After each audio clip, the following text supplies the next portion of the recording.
शिक्षा विभाग बिहार सरकार द्वारा नई कार्यवाही का मामला सामने आ रहा है। वर्ष 2017 में शिक्षा विभाग भारत सरकार द्वारा जारी एक निर्देश में यह स्पष्ट कर दिया गया था कि 31 मार्च 2019 तक सरकारी विद्यालय में पढ़ाने वाले अनट्रेन्ड टीचर तथा निजी विद्यालय में पढ़ाने वाले अनट्रेन्ड टीचरों को प्रशिक्षण प्राप्त करना अनिवार्य है। किंतु यही इन सर्विस ट्रेनिंग सरकार के लिए परेशानी का कारण बन बैठा है। आखिर ऐसा क्या हुआ इस इन सर्विस ट्रेनिंग में? आखिर सरकार एनआईएस प्रशिक्षित शिक्षकों से क्यों स्पष्टीकरण चाहती है? क्या एनआईएस प्रशिक्षित सेवा से बर्खास्त किए जाएंगे?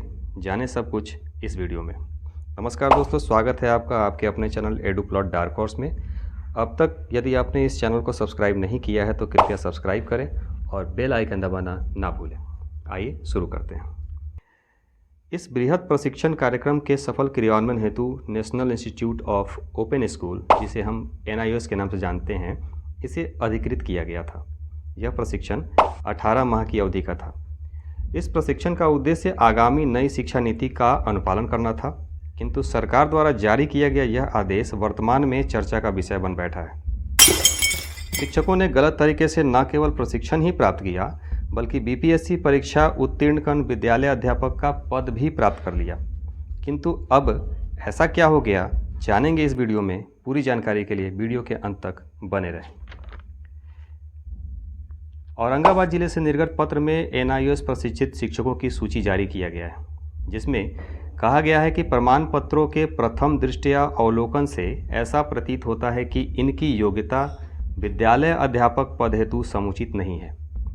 इनके एनआईएस नामांकन की अर्हता सही प्रतीत नहीं होती।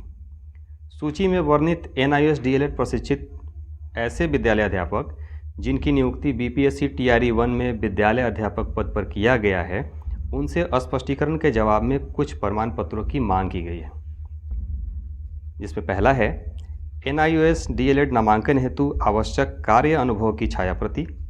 दूसरा है कार्य अनुभव अवधि का वेतन भुगतान का प्रमाण पत्र, बैंक पासबुक की छायाप्रति। तीसरा है कार्य अनुभव प्रदान करने वाले संस्था या विद्यालय में आपकी नियुक्ति पत्र की छायाप्रति। चौथा है संस्थान का बिहार सरकार या केंद्र सरकार से संबद्धता का छायाप्रति। ये सभी प्रमाण पत्र चिन्हित शिक्षकों को स्व अभिप्रमाणित प्रति के साथ अपने जिला शिक्षा कार्यालय में जमा करना होगा। आगे हम जानते हैं कौन कौन होंगे प्रभावित। पहला, ऐसे विद्यालय अध्यापक जिन्होंने निजी विद्यालय से फर्जी प्रमाण पत्रों के आधार पर यह प्रशिक्षण प्राप्त किया था, वे सभी इस जांच से प्रभावित होंगे। दूसरा, ऐसे विद्यालय अध्यापक जिन्होंने एक ही सत्र में एनआईएस से डीएलएड किया था और उसी सत्र में स्नातक परीक्षा में भी शामिल हुए, वे भी प्रभावित होंगे। तीसरा, चूँकि निजी विद्यालय शायद ही बैंक अकाउंट पेमेंट करते हैं, ऐसे में कुछ एक शिक्षकों को अगर छोड़ दिया जाए तो शेष सभी शिक्षक एनआईएस डीएलएड प्रशिक्षित विद्यालय अध्यापकों के लिए यह चिंता का विषय है। वैसे शिक्षक जो एनआईएस प्रशिक्षण प्राप्त करने से पूर्व अप्रशिक्षित शिक्षक के रूप में अपनी सेवा दे रहे थे और सेवा अवधि में ही उन्होंने डीएलएड प्रशिक्षण प्राप्त कर विद्यालय अध्यापक का पद प्राप्त किया है, उन्हें डरने की आवश्यकता नहीं है तब तक जब तक कि उनका डीएलएड और स्नातक एक ही सत्र में न हुआ हो। आगे की राह क्या है? एनआईएस प्रशिक्षित विद्यालय अध्यापकों के लिए यह आवश्यक है कि सूची में अंकित सभी कागजातों को जल्द से जल्द संकलित कर लें। आप यदि ऐसा सोच रहे हैं कि जाने दो, ये दूसरे ज़िले का मामला है, हमें क्या, तो ये आपकी भूल है। विभाग ने फावड़ा पकड़ लिया है, अब उसे कुआं खोदते देर नहीं लगेगी।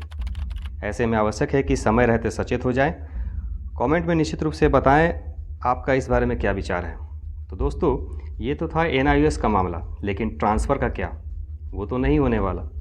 डिटेल डिस्कशन मैंने इस वीडियो में किया है। यदि आपने इसे नहीं देखा तो लिंक डिस्क्रिप्शन में है। मैं आपसे वहीं मिलूँगा। Until then, signing of.